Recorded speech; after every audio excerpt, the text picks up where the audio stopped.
We take first motion number 77 in the name of Fingal Constituency Council.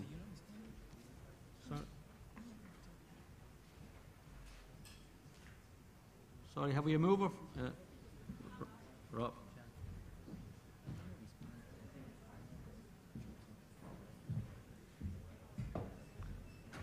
Councillor Rob O'Donoghue. Hi guys. First time speaking at the conference, so I've been told I should sing it, but I might hold that for tomorrow. This motion is not asking that the party be tied to a pre-electoral pact with anybody. We should and we will set out our own alternative platform for government, and we'll accordingly be assessed by the Irish electorate on that. We understand that the party leadership needs leeway to be able to make a judgment after the next election, which they can bring to the members who will ultimately be the ones who decide whether we go into any coalition. What we're asking for is that you consider, and the key word in this is to consider, agreement with like-minded parties on a limited policy-by-policy basis. We believe that we should cooperate with like-minded parties who share our values and share our policies as a vehicle for supporting positive change in the country. Now, I acknowledge the motion to take out the extreme left. However, I disagree. Those on the extreme left are far more likely to not work with us and to fight with us than to back our agenda. And need I remind you that in the not too recent past, the extreme left are the people who have led some of the nastiest and most vitriolic campaigns against us. So I urge you to carry the motion in full, please. Thank you, Rob. Is there a seconder? Is it formally seconded? Formally seconded. Thank you, delegates. Now, there is an amendment to be moved by the Jim Kemmy UCC branch in Cork South Central. Have we a mover?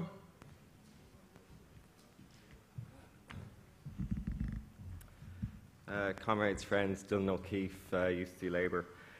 UCC Labour believes that motion 77 is a fine motion. We do agree that the fair right is, of course, on the rise internationally, and we must work with like-minded groups to advance our left-wing politics and achieve the policies in that motion: public housing, slaughter care, a national childcare plan, truly free education, and tackle climate change. We have, however, proposed an amendment to the motion to remove the reference to a growing populism on a supposedly extreme left, an inclusion we believe to be counterproductive. I ask, who is this extreme left this motion speaks of? If in this country we are talking about the Trotskyites, well, let me tell you, there's nothing left-wing about opposing wealth taxes, so let's stop gracing them with the term left-wing. So who is it? Is it Jeremy Corbyn and Jan McDonnell? Is it Bernie Sanders or Alexandra Cortez? I've heard them described as being on the extreme left. So too are President Michael D. Higgins. Comrades, last weekend, as we celebrated the re-election of Michael D., many in Brazil woke in fear to the election of a racist, homophobe and misogynist. Comrades, let's not for a second equate anyone on the left or the perceived left with Trumpism or Bolsonaro or any of the international forces of reaction so worryingly on the rise. They are not the same, and it is counterproductive. Let's stop punching left and punch right and punch upwards. If we are to beat the right and see the implementation of the fine policies mentioned in the original motion, we must be left and proud. Proud to be left, proud to be Labour, and remember what Rosa Luxemburg said: it is socialism or barbarism. Please support the amendment. Thank you, comrades.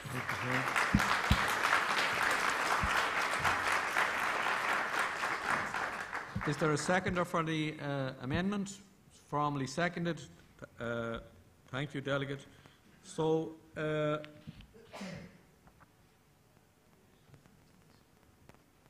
I'm going to take motion number 79 because it's in the same context as 78. Is there a mover of motion 79 from Newbridge Branch in Kildare South?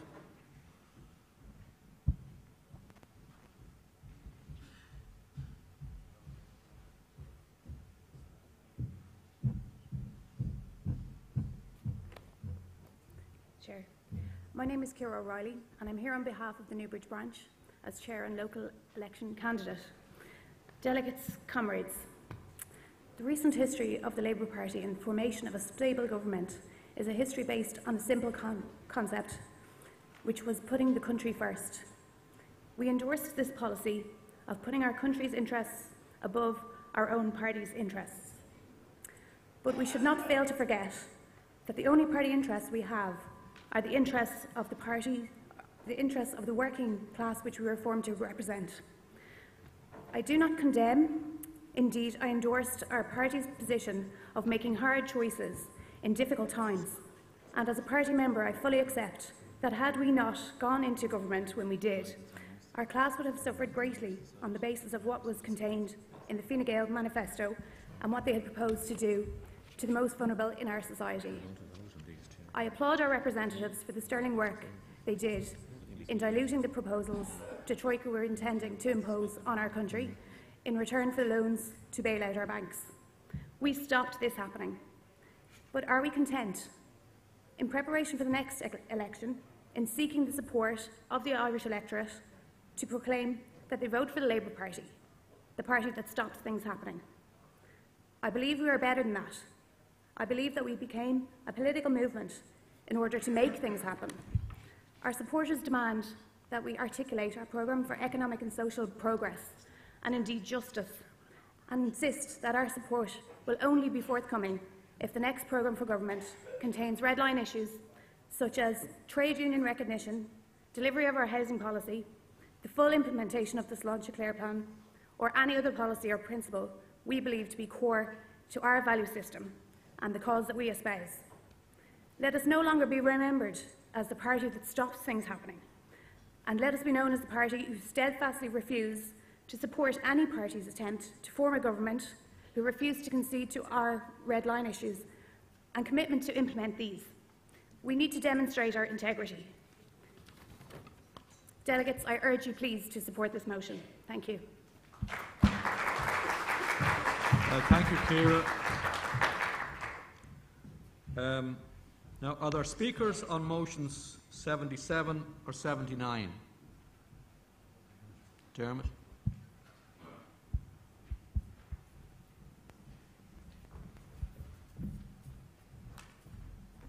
Chairman, comrades, Dermot Lacey, Donnybrook branch. First of all, welcome to my own electoral ward, which I've been proud to represent for the last... Sorry, Dermot, my apologies. There's an amendment. I should have allowed the amendment to be moved first. My apologies. So I'll take another chance. I'm getting tired. Sorry, my apologies. There's an amendment in the name of Clondalk and Rathcoole branch to motion number 79. Is there a mover from Clondalk and Rathcoole branch? Andrew, formally moved. Is it formally seconded? Is it formally seconded? Formally seconded. Now, Dermot, my apologies. Where are you? Thanks again. Well, I'm still proud to represent this area for the last 26 years. And next May, I hope to represent us for another 5 years after that. Comrades, I very seldom speak at a conference, but I am very worried about the amendment to motion 77. There seems to me to be a suggestion that populism on the left is somehow more acceptable than populism on the right. I don't accept that. I believe in honest politics. And if agreeing with the populists on the left means working with the bullies who trapped Joan Burton in a car, if it means acquiescing with the socialists who voted to reduce my constituents' property tax on Shrewsbury Road by thousands, to vote against the provision of homeless services, if it means voting for the people who voted against 900 social and affordable housing in Poolbeg and Ringsend because it wasn't 1,000, well, I don't want to work with those people. I want to work as part of a democratic, social democratic socialist party that wants to deliver things. The truth is, the far left, the extreme left, call them what you will in this country, don't want to achieve things. They want to condemn people to poverty so they can build their campaigns. I want to take people out of poverty. I want to work with people like the Social Democrats, like the Greens, but not them.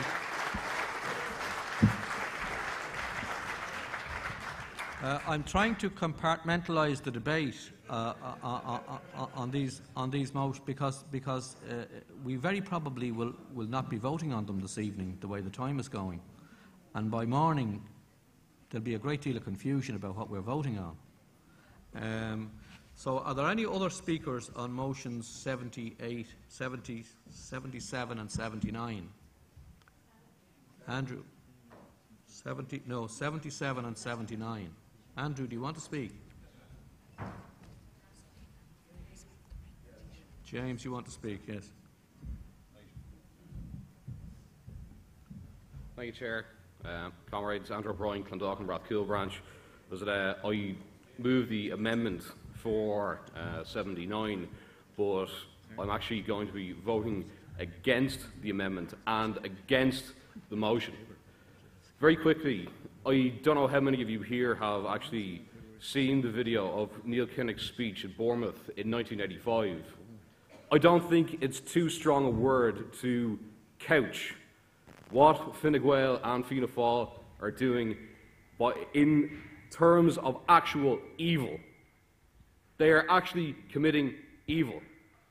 5,000 people a year die because they are too poor. And that is a fact. And to commit ourselves to coalition like we did, and I know, Jack, that you have mentioned that we did our best to save the working people from the harm of the neoliberal policies of Fine Gael. And indeed, we would do that one more time if we went into coalition, but we would absolutely sacrifice ourselves, we would sacrifice our voice, we would sacrifice our movement just to achieve small little crumbs on the table. We need to be putting forward a clear vision for the future of democratic socialism in this country. We need to be putting clear blue water between ourselves and Fine Gael and Fianna Fáil, and to commit ourselves, even with red lines, to another coalition with the neoliberal right. We would be taking part in the harm that they would be doing. I tell you, comrades, we cannot do it again to ourselves. We cannot do it again to the working class. We need to survive in order to defend them. And I ask you, I plead with you, I beg of you, vote against motion 79. It will absolutely destroy us. Thank you, comrades. Thank you, Andrew. James? Willie, you want to speak?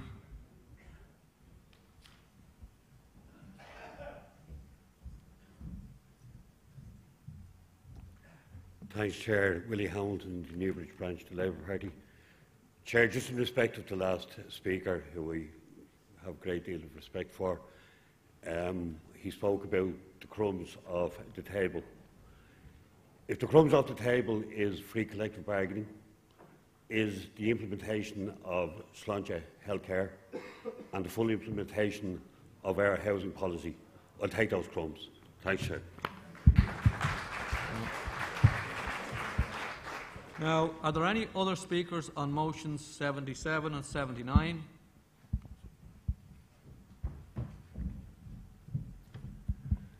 Conference. My name is Ben Slim. I'm a local area representative and recently became a candidate in the Tralee area. I want to speak against motion number 79. We speak about crumbs off the table. This isn't crumbs off the table. This would be accepting a watered-down version of the Labour Party that will go into government with just about anybody that will take us. I disagree totally with this motion.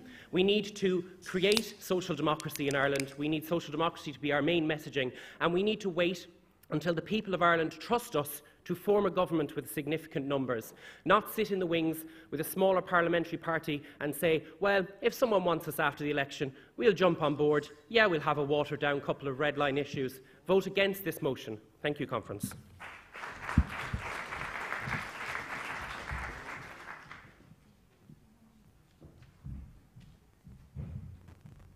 comrades. James Humphreys, Dublin Bay South. I'd urge you to vote for this motion, mostly because at the end of the day this motion is actually meaningless. Decisions will be made after an election when a programme of government will come before ourselves, and we can choose what we want to look at. Sorry, I wasn't planning on speaking. When we know what we're voting on, we'll know what the programme of government is. I'm a member of a party that doesn't just agitate and organise. I'm a member of a party that legislates as well, and we have to allow our parliamentary party to speak after an election to see what we will be voting on, or what can be delivered and what should be delivered. Thank you. So now I think we've taken all the speakers offering on motions number 77 and 79. Yes? Sorry? No, okay. So now we move on to motion number 78 in the name of the UCC Jim Kemmy branch. James.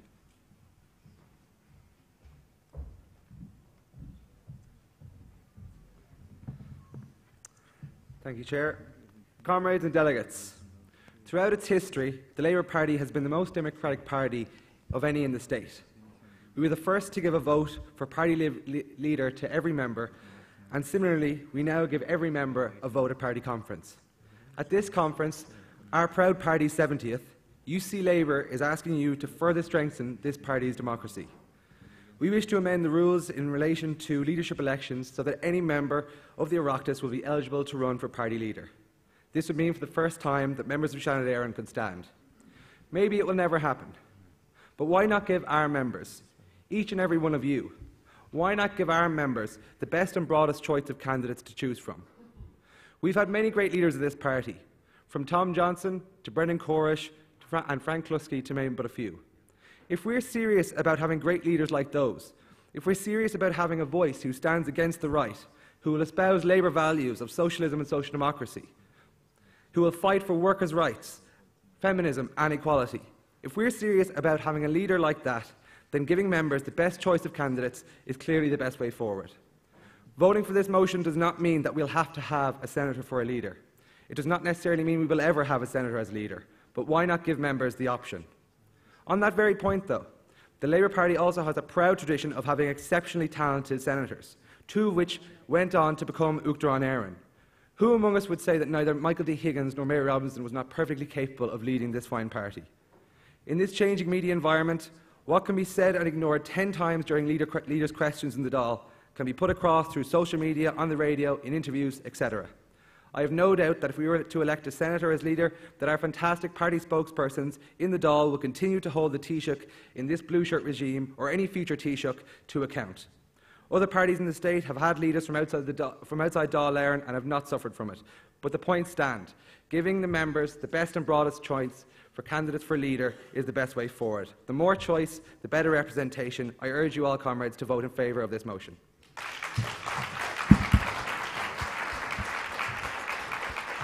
Thank you, James. Colin? Go ahead, Colin.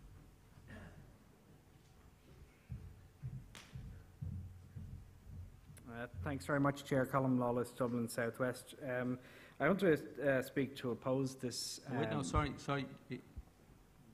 Is it seconded? Sorry, I thought you were going to second it, Colin. Oh, God, no. That's formally seconded. Formally seconded, yes? Okay, it's formally seconded.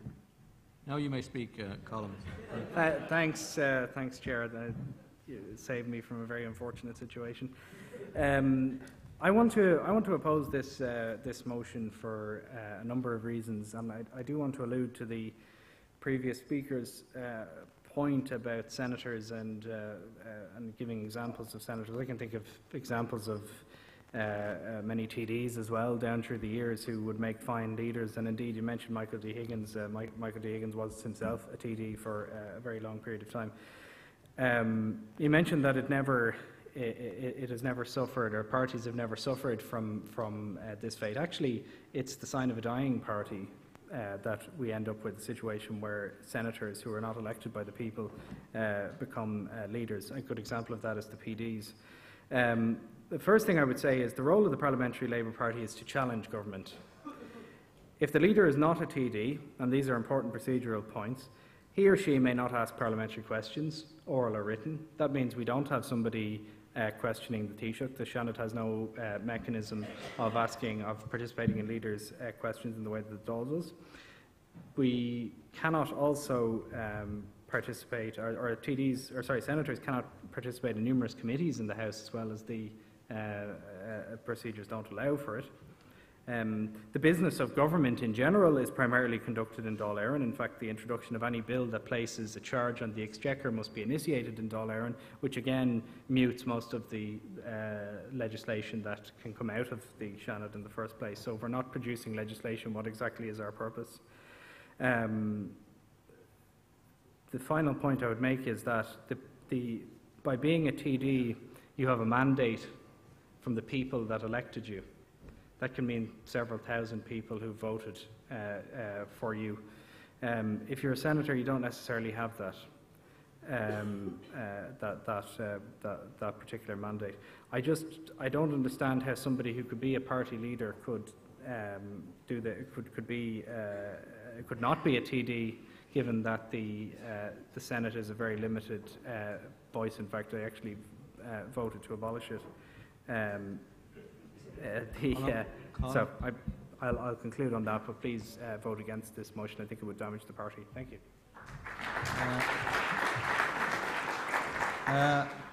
Thank you, Colm. Now, delegates, it's 16:29, and we're to finish at 16:30.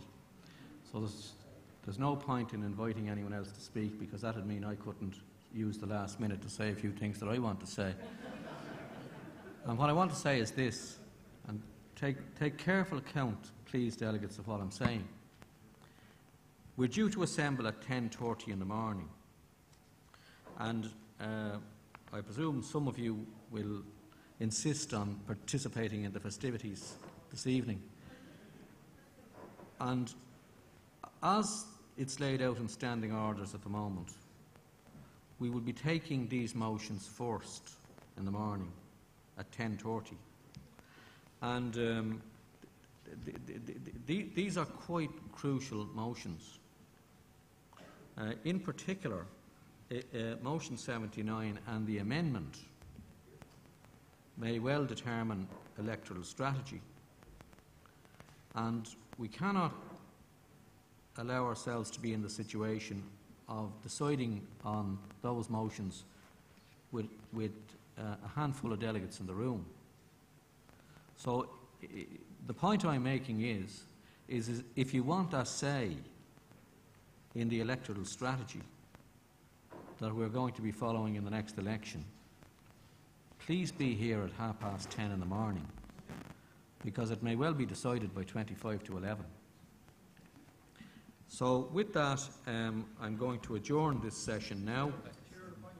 Point of order. I take a point of order, but we're out of time even for taking points of order. But go ahead, Sean. Chair, could I just propose that an exception be made, and that the votes on those motions could be taken now? That's not we could proceed with the other motions in the morning. Sean, that's not a point of order. That's a proposal which it's not open to me to take, given that the time has expired that was allowed in standing orders. So I'm going to have to adjourn. And it's no problem, because given that I've alerted you to it, you will all be here at 10:30 in the morning. Thank you, delegates. See you at see you later at 7 o'clock. 7 o'clock sharp. Thank you, delegates.